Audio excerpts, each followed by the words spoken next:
एक तो सबसे पहले चाहे हम मंदिरों की साइड आए, वृंदावन, ब्रज, या फिर नॉर्मली अगर शहर में कहीं घूम रहे हैं तो हर एक ट्रैफिक लाइट में, या अगर आप 5 कदम भी पैदल चल रहे हो तो आपको कोई ना कोई भिखारी दिख जाता है। कोई समर्थ है, पूरा हष्ट पुष्ट है, कोई अपंग है, लेकिन आपको हर 4 कदम में दिखते रहते हैं। और अगर दे दें तो ऐसा लगता है कि ये तो इससे नशा करेंगे, हमने एक गलत चीज़ को, एक गलत प्रथा को हमने उसको सहारा दिया है, एक गलत प्रथा को, ये तो बिजनेस चल रहा है। और ना दे तो मन में लगता है कि जेब में पैसा था मेरे और मैंने फिर भी उसको नहीं दिया जो मेरे सामने हाथ फैला के आया था। तो क्या किया जाए? भगवान ने हमको बहुत कुछ दिया, क्या उन्होंने देने से पहले पूछा था कि तू इसका कहाँ उपयोग करेगा? नहीं। हमें नहीं पता कि ये कहाँ यूज करने वाला है भिखारी, लेकिन उसको तो पहले से पता था कि हम कहाँ यूज करेंगे। तो मुझे नहीं लगता कि आपको ज्यादा सोचने की जरूरत है कि आगे वाला क्या कर रहा है।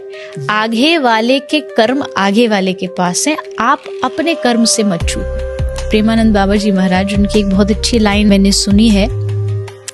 बाबा ने कहा कि कोई पूछ रहा था कि बाबा लोग हमारी अच्छाई का फायदा उठा लेते हैं, तो बाबा ने हंस के कहा कि ये तो तुम्हारे लिए बड़ी अच्छी बात है कि लोग तुम्हारा फायदा उठा पा रहे हैं। तुमको भगवान ने इतना बनाया कि तुम किसी के लिए फायदे के लिए काम आ रहे हो, इसमें नेगेटिव क्या है? ये तो तुम्हारे लिए पॉजिटिव ही हुआ ना। बहुत सुंदर कि लोग हमारी अच्छाई का फायदा, अरे तुम फायदा उठाने दो, तुम किसी के लिए फायदेमंद हो, तुमको ये सोच के नाचना चाहिए।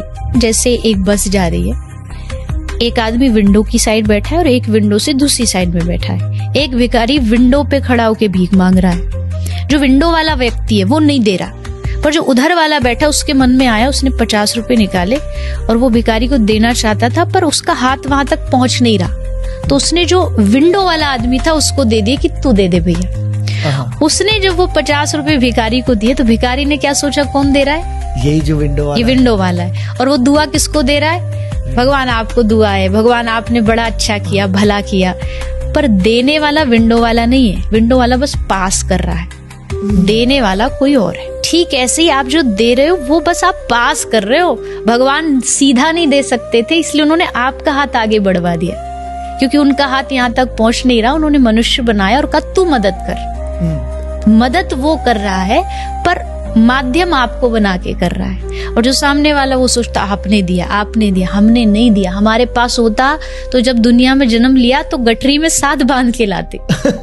हमारा नहीं है वो किसी और का है। किसी और तक पहुंचाने का काम, जिम्मेदारी आपको भगवान ने दी है, उसको निभाइए।